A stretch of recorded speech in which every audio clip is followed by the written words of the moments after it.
Halo guys, di video kali ini aku merangkum sebuah film fantasi yang bisa dibilang epic. Film ini berjudul Creation of the Gods Kingdom of Storm yang dirilis pada tahun 2023. Ini adalah film pertama dalam trilogi Creation of the Gods yang diadaptasi dari novel fantasi abad ke-16.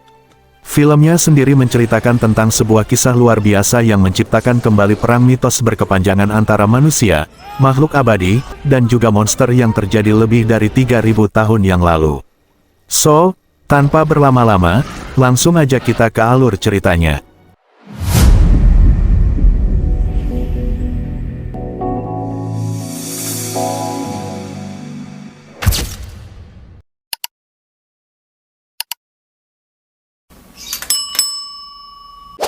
Pada mulanya dunia belum ada, dengan memisahkan langit dan bumi, Pangu berubah menjadi matahari, bulan, gunung, dan sungai sehingga terciptalah dunia.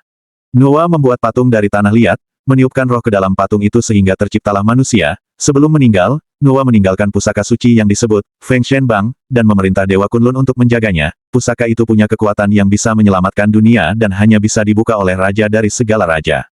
Seiring generasi muncul silih berganti, Centang mendirikan dinasti Sang Empat Adipati dari timur, barat, selatan, dan utara bersama 800 raja lainnya mengakui Raja Sang sebagai raja dari segala raja. Namun 500 tahun kemudian ada sebuah kerajaan yang bernama Jizo, yang rupanya kerajaan itu berani menentang dan juga menolak untuk menyerahkan upeti kepada kerajaan Sang. Karena dianggap sebagai kerajaan pemberontak, kerajaan Sang mengirimkan pasukannya yang dipimpin oleh Pangeran Yin bersama dengan para pengawal pribadinya untuk menghancurkan kerajaan Jizo. Para pengawal ini dulunya merupakan anak-anak dari para raja-raja yang diserahkan untuk mengabdi pada kerajaan Sang. Setelah dewasa, mereka lalu dijadikan alat untuk melawan setiap musuh, termasuk salah seorang pengawal yang mana dia ini merupakan anak dari raja yang dibilang pemberontak tadi. Dalam perang tersebut, si pengawal ini diperintah oleh Pangeran Yin untuk meminta supaya ayahnya alias raja dari kerajaan Jizo agar segera menyerah. Namun karena sang Raja Jizo sepertinya sudah tidak pedulikan anaknya itu, maka Pangeran Yin menyuruhnya untuk bunuh diri. Dari sana peperangan pun terjadi, yang kemudian membuat kerajaan Sang memulai serangannya. Dan hasilnya, benteng pertahanan kerajaan Jizo berhasil dibunuh. Bersama dengan pasukannya, Pangeran Yin masuk ke dalam untuk menyerang sampai ke kota Jizo. Memusnahkan semua orang termasuk keluarga kerajaan. Pertarungan seru sempat terjadi antara Pangeran Yin bersama dengan pengawalnya melawan Raja Suhu dan putranya di area makam keramat. Dalam insiden itu, tanpa sengaja, Pangeran Yin terluka, yang mana darahnya mengalir ke dalam salah satu makam, tempat di mana roh seekor siluman rubah dipenyelidikan. Ketika semua anggota kerajaan Jizo sudah dibunuh, roh siluman rubah yang bangkit kembali kemudian masuk ke dalam tubuh seorang wanita yang bernama Sudaji alias putri dari Raja Suhu. Yang harusnya dia ini sudah mati karena bunuh diri setelah melihat ayahnya gugur dalam pertempuran. Awalnya para pengawal berniat membunuhnya, tapi salah seorang dari mereka yang bernama Jiva tak tega dan akhirnya ditangkap. Setelah menangkap wanita itu dan dibawa oleh Pangeran Yin. Malam harinya, Pangeran Yin yang berada satu ruangan dengan Daji dibuat kaget ketika melihat kalau ternyata si wanita ini bisa menyembuhkan luka-lukanya.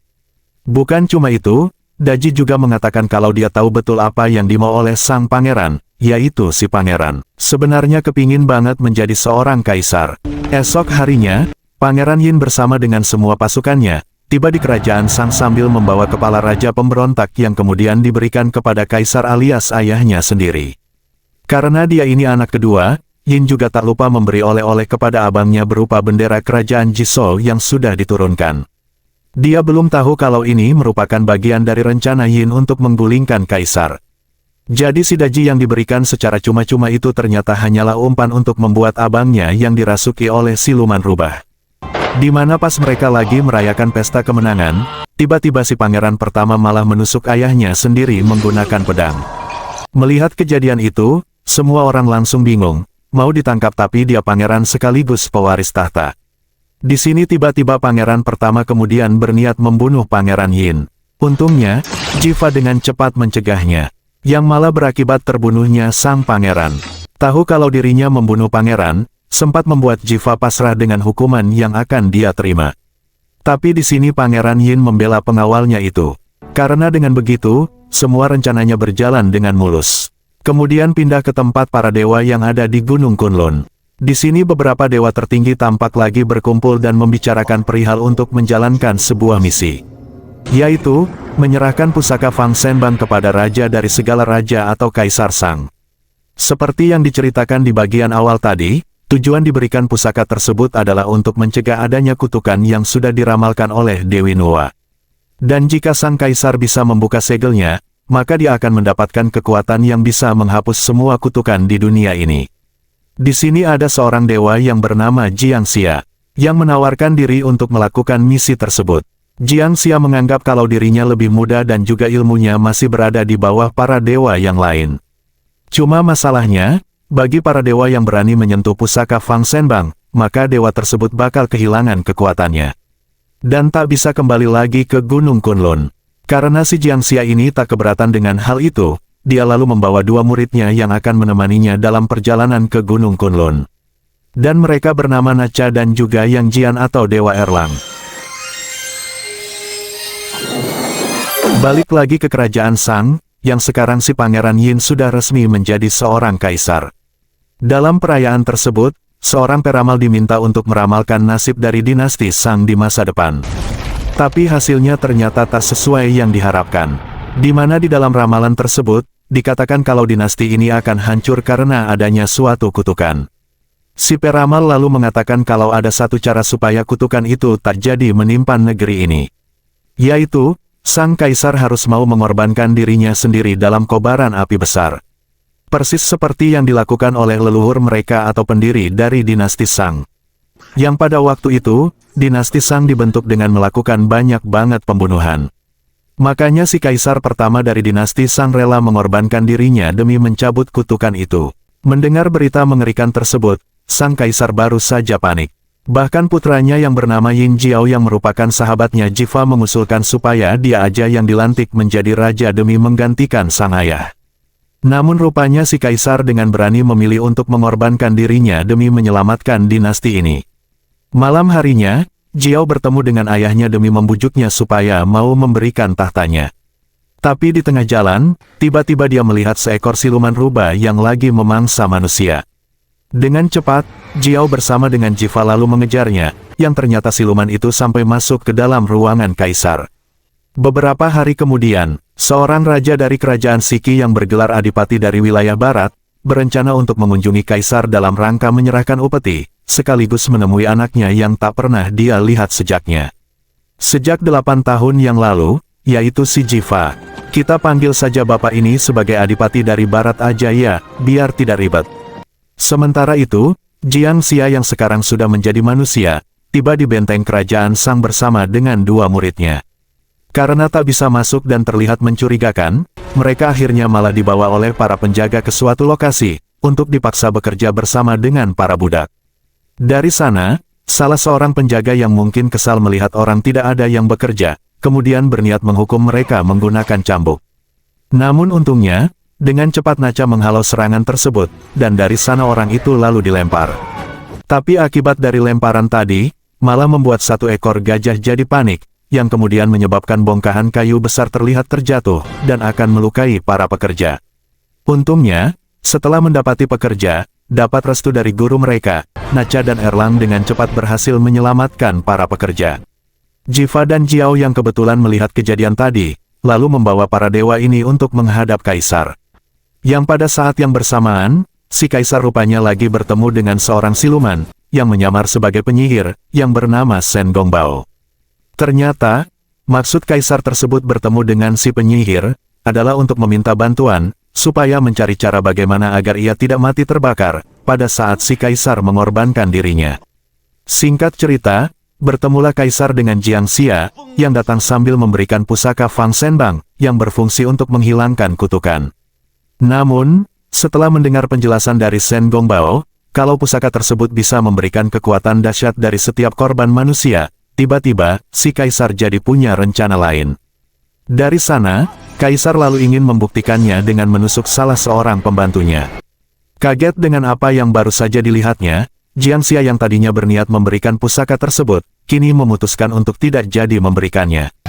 Untungnya, karena Nacha dan Erlang masih seorang dewa, alhasil mereka berhasil kabur. Tapi, karena di perjalanan mereka terpisah, Jiangxia terpaksa harus berhadapan dengan Jiva dan Jiao, yang meminta supaya pusaka itu diberikan kepada Kaisar. Di sini, Jiangxia sempat memberitahu alasan kenapa dia tak jadi memberikan pusaka tersebut. Karena, sang Kaisar ternyata rela membunuh orang yang tak bersalah, demi mendapatkan kekuatan. Namun, meskipun sudah mendengarkan alasan itu, rupanya dua orang ini tetap keke, menganggap kalau Kaisar adalah orang yang baik, dan layak mendapatkan pusaka itu. Dari sana, sempat terjadi perkelahian lagi. Ketika Nacha dan Erlang datang membantu, bahkan Jiangxia rela melompat demi menyelamatkan pusaka itu, yang terjatuh ke dalam jurang. Untungnya, si kakek berhasil diselamatkan. Karena si Kaisar sudah tak layak menerima pusaka tersebut, Jiangxia kini berniat memberikannya kepada anaknya, yaitu Pangeran Jiao. Sementara itu, tak jauh dari lokasi mereka, adipati wilayah barat yang lagi dalam perjalanan menemui Kaisar, tiba-tiba di perjalanan harus berhenti seketika. Tanpa sengaja, si adipati mendengar tangisan seorang bayi. Pas diperiksa, ternyata dia menemukan seekor bayi siluman, yang tergeletak sendirian. Merasa kasihan, si adipati lalu berniat membawanya. Namun, tak lama berselang, Nacha dan Erlang datang sambil meminta untuk menyerahkan bayi tersebut. Di sini, si adipati menolak, karena dia merasa, meskipun bayi ini siluman, tapi belum tentu, pas dewasa nanti bakalan jadi jahat seperti siluman pada umumnya. Hal itu rupanya juga disetujui oleh Jiangxia, yang datang sambil memperkenalkan diri. Intinya, karena kondisi si bayi ini terlihat lemah, Jiangxia meminta supaya bayi tersebut dibawa dan dirawat oleh para dewa di gunung. Sebelum menyerahkannya kepada Nacha dan Erlang, Adipati Barat memutuskan untuk menjadikan siluman itu anak ketiganya, sekaligus menamainya sebagai Lei Zhenxi. Karena mereka ini sama-sama menuju kerajaan Shang, dari sana Jiangxia lalu ikut bersama Adipati Barat dalam perjalanan menemui Kaisar. Kebetulan, 3 adipati dari wilayah lain juga dalam perjalanan yang sama, yang akhirnya bertemulah mereka di satu lokasi. Tapi tak lama kemudian, tiba-tiba Jiva bersama dengan pasukan kerajaan datang dan menangkap para adipati ini atas tuduhan pengkhianatan. Hal itu diyakini Jiva setelah dia mendengar pembicaraan para adipati yang mengatakan kalau mereka sudah tak mau lagi menjadi pelayan Kaisar. Karena menurut Adipati Barat, Kaisar Yin mendapatkan kekuasaannya itu dengan cara yang kotor. Dari sanalah dibawalah keempat adipati itu menemui Kaisar, sekaligus dihadapkan dengan anak-anak mereka sendiri yang sekarang sudah menjadi pengawal kerajaan. Di momen ini, Kaisar meminta kepada para pengawalnya untuk membunuh para adipati yang merupakan ayah kandung mereka masing-masing sebagai pembuktian dari kesetiaan terhadap kekaisaran dan juga penolakan terhadap orang-orang yang berani mengkhianati Kaisar. Di sini ada yang berani membunuh ayahnya sendiri, terus ada juga yang melawan, tapi ujung-ujungnya mati di tangan Kaisar.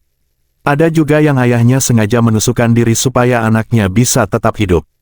Sementara Jiva tak tega, karena itu dia lalu memohon kepada Kaisar, supaya melakukan cara lain yaitu membiarkan supaya ayahnya mengakui perbuatannya di depan umum. Jiva mengatakan kalau Adipati Barat merupakan dalang dari penyebab para adipati lainnya berkhianat. Cara tersebut bisa dibilang cukup berat, karena kalau cuma dibunuh, semua kejahatannya bakal hilang tanpa ada seorang pun yang tahu. Mendengar hal itu, sang Kaisar pun setuju, di mana si Adipati Barat kemudian dimasukkan ke dalam penjara. Namun nyatanya, meskipun dia sebenarnya sengaja diselamatkan oleh anaknya, Adipati Barat tetap menolak untuk mengakui perbuatan yang memang tak pernah dia lakukan, ketika bertemu dengan Jiva. Di dalam penjara, Adipati Barat bahkan mengatakan, kalau dia sangat menyesali keputusan pada saat dia memberikan putranya alias Jiva kepada Kaisar. Yang mana hasilnya jadi seperti ini. Karena Adipati Barat menolak untuk mengakui kesalahannya, Kaisar Yin lalu membunuh anak pertama si Adipati sekaligus abangnya Jiva. Yang pada saat itu, kebetulan anak pertamanya datang ke sini untuk mencari si Adipati. Tapi bukan cuma dibunuh, tubuh dari anak Adipati itu kemudian dimasak dan secara diam-diam diberikan kepada Adipati Barat yang berada di dalam penjara. Pas tahu kalau yang dia makan itu adalah daging anaknya sendiri, seketika Adipati Barat langsung kaget, marah sekaligus pasrah. Apalagi kalau dia tahu Jiva masih berada di dalam genggaman si Kaisar, yang bisa saja si Kaisar gila ini membunuh lagi anak keduanya itu. Dengan penuh keterpaksaan, Akhirnya Adipati Barat pun mengakui perbuatannya yang tak pernah dia lakukan di depan umum. Sehingga sekarang seluruh masyarakat mencapnya sebagai seorang pengkhianat. Sementara itu Jiao yang sudah muak dengan kelakuan ayahnya kemudian berusaha membunuh siluman rubah. Namun akibatnya dia malah dianggap berusaha membunuh kaisar, yang alhasil dia pun harus kabur. Di momen ini Jiva tertarik. Ternyata membantu Jiao untuk melarikan diri, dan meminta Jiao supaya pergi menemui sang pendeta agung, yang masih ada hubungannya dengan keluarga kaisar. Singkat cerita, esok harinya setelah sampai, Jiao bertemu dengan Jiang Xia, yang sengaja datang ke tempat si pendeta agung untuk membawa Jiao ke Gunung Kunlun. Maksud Jiang Xia melakukannya adalah supaya Jiao bisa menerima pusaka Fang Shenbang sebagai raja dari semua raja yang telah diramalkan. Tapi setelah mendengar hal tersebut, Jiao malah menolak, meskipun dia sudah muak dengan sang ayah.